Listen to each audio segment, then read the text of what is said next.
You should pray and then do what you want to do. And you might want to be careful when you're helping others, because if you don't really feel like helping inside your gut, deep down, you might not want to help. It becomes a turn of the century where you get to a point where you got to look out for yourself and do things for you. And I'm going to tell you something that's probably factual. Most people don't appreciate nor respect what you do anyway for them. They just don't know how to be satisfied with any effort that you give. So there's no sense in trying to put all of your efforts and everything into that. But what I try to focus on personally, now this is just me, and this is straight from the gut. A lot of times I don't always talk about me personally, but this is personally about me.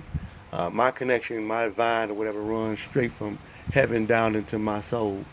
And what happens is I get a message from heaven, and when that message comes in, it tells me, okay, you need to help A, B, and C. So what I normally do is just chalk it up and tighten up my belt and do what I got to do to help somebody. Whether it's driving from here all the way across the country or something like that, I just go ahead and keep focused on the Spirit of God, the concentration on being blessed and all that type of stuff, because I want what I want. You know what I mean? So that's just a strict connection between God and me, because I got a selfish agenda most of the time when it comes to my flesh and things like that. So I'm pretty active and pretty hyper, jump around like a chihuahua or whatever, excited to see his owner when he comes through the door. So that's the type of individual I am. I just happen to be the same size as a Saint Bernard or something like that, where all is still well. So I'm just going to say to you, so that you don't hurt somebody. The Bible talks about being slow to anger. I just don't want you to get angry so fast. Steve Stevens got upset with the Joy Lane situation, whatever, and he went berserk and killed Mr. Godwin. And that's some crazy type of stuff, because he wasn't slow to anger dealing with this one woman like that. She drove him crazy, talking about he got gambling problems, he got money, got issues. This man had nobody to talk to, fell apart, said his mom and all of them weren't supportive of nothing that he did. So he went berserk. So I'm trying to say to you, before your temper starts to get boiling and you start to get heated up to a point where you want to hurt somebody else, you might want to slow the tempo. Think about, from a spiritual connection, should I be doing this? Now, what he should have did was, in that situation, was just let it go. You know what I'm saying? First of all, not have that much trust and faith in her from the giddy up, like my homegirl creation says, from the beginning. So you don't have no type of love, and never allow it to build. It sounds cold hearted, but it is what it is, because the thing I realize is, if you snatch your heart out your chest and gave it to somebody, will they know how to take care of it? I don't think so, because they got to rip and run and do what they got to do. So they're gonna set your heart down on the mantelpiece, or put it in the freezer or something like that, let it chill and get frozen or something like that, or put it outside on the curb where it gets ran over, or get hit by an empty wine bottle, broken wine bottle, or laying inside of a empty bag of Fritos or something like that on the curb in the hood somewhere. But your heart is something you should guard. You should keep that thing close to you. Since it's inside of your body, that's where it's supposed to be. And your mind, you got to have your mind right, because women are mental and guys are physical. So you want to know that, like a different thing, file cabinets, they got 1,000 things going on at one time. But I want you to know this: their kids are their number one priority. Number one. So don't ever think you're going to supersede the kids. And if you do find a couple of situations where it happened, then so be it. But that ain't a good thing neither. You know what I'm saying? So, because the traditional family has been busted up with one man and one woman coming together, having children, and they live happily ever after. He not saying nothing disrespectful to her. She not saying anything disrespectful to him. And on a daily basis, they find a way to rejuvenate one another, because they actually like each other. So he likes her and she likes him. Sounds simple, but it's very complicated. You don't know if people lying to you. You don't know if people sneaky. You don't know what folks is doing. Sometimes people just tell you what they want you to know in order to try to get what it is that they want to try to get. So they sneaky, they mischievous.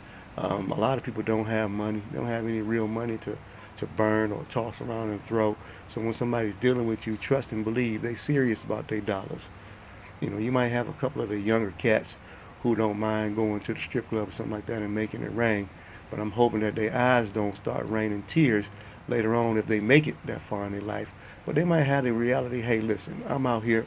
I ain't going to make it no way. Me and the school system never got along, so I ain't going to make it going that route, which is not a bad thing, because it ain't that much greatness going on that fast, but that's another level of conversation. But anyway, I'm saying today, You're going to have to just pray and then do what you want to do. Pray and do what you want to do. But me as a servant of God, that means I help somebody. But what I'm going to try to do is flee the scene like a coward would do so that I can try not to have anybody to trust and look into me. Because I don't really want to do stuff for people. A lot of times I don't. I feel like I'm missing out for myself to having some of the more finer things in life. And they might consider it material items, but I consider it not begging for bread. I don't want to ask somebody else for something because I don't have nothing. You get what I'm saying? So sometimes you at zero, and this time I'm not talking about my homeboy from Houston, Texas, but shout out to Zero for sure, for one of the best rappers and musical guys out here. But anyway, so you want to make sure that you focus in on two things. Like you got your focus, and then you got your distraction. The distraction is anything that take you off your point, off your pivot. The first thing is to have a zero in concept of God. Do some reading up and learning in case you don't know. If you think you God yourself, you're in trouble. I ain't say you got to go to the church and try to get it from them. Why don't you get it for yourself? Reading, it talks about the basic instruction before leaving Earth.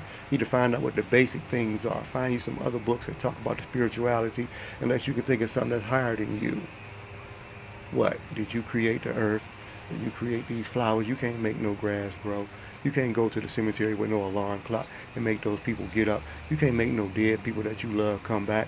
You ain't got no power to do that. You ain't got nothing to do with you being born inside of your mother's womb. All that jelly and all that gel or whatever that stuff is, fluids inside of the body when you just trying to survive and get bigger. You come out here into the earth.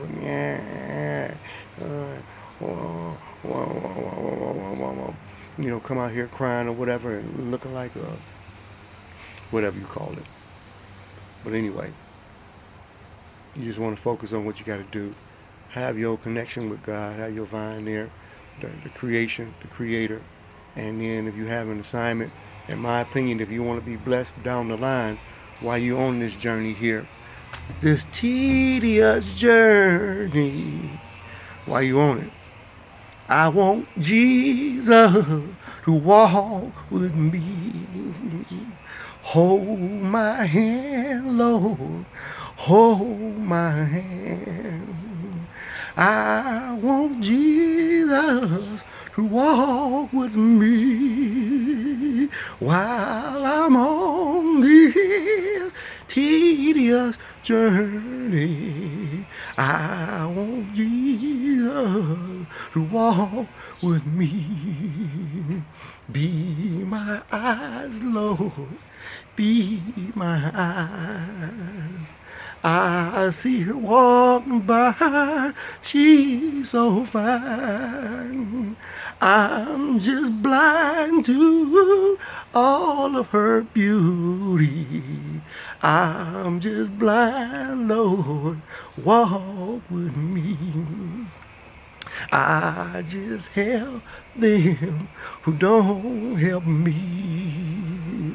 I just help them who don't help me. 'Cause my birthday comes and goes. Nobody knows, nobody shows. They just caught up in busy streaks. They just caught up on not helping me while I'm on this tedious journey. I want Jesus to stay with blessing me. Help me, Coach, Lord, help me, Coach. Help me right, Lord, help me right. Help me fight, Lord, the good fight. I know my flesh sometimes it just want to get right. I just want my thumb, Lord, inside of my mouth. I want my knees bent up by my chest. I just want to sleep and rest after letting go. That's all I want to do. Don't want nothing else. Oh, I changed my mind, Lord. I need one more thing. I need that moolah to never beg for bread. I need that cash flow so I can help me. And I will always help out my friends. Or maybe call them neighbors, 'cause they're hard to rule. To follow you, God, and to bless my neighbors.